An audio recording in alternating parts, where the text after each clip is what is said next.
যে আমার ছেলেকে ঠিক রাখতে পারবে ওই আমার বউ হবে, আর আমার সম্পত্তির অর্ধেক ওই পাবে। দেখ দেখ, মিস্টার রাকিবের ছেলে আমারই মা বলবে। প্লিজ আল্লাহ, মিস্টার রাকিবের ছেলে আমাকেই যাতে তার মা মেনে নেয়।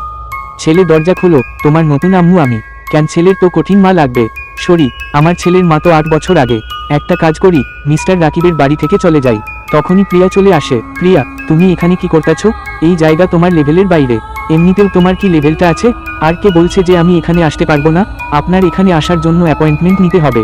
আমি অ্যাপয়েন্টমেন্ট নিয়েছিলাম, কিন্তু আমার দেরি হয়ে গেছে। মিস্টার রাকিব, আপনি কিছু বলেন? ঠিক আছে, চলে আসুন।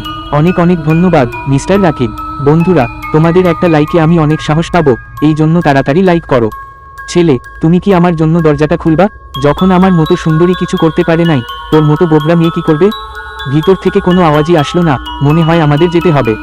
তখনই ভিতরের গেট খুইলা যায় আর সবাই চমকে যায়। বন্ধুরা, তোমরা যদি এটার পরবর্তী পর্ব দেখতে চাও, চ্যানেলটা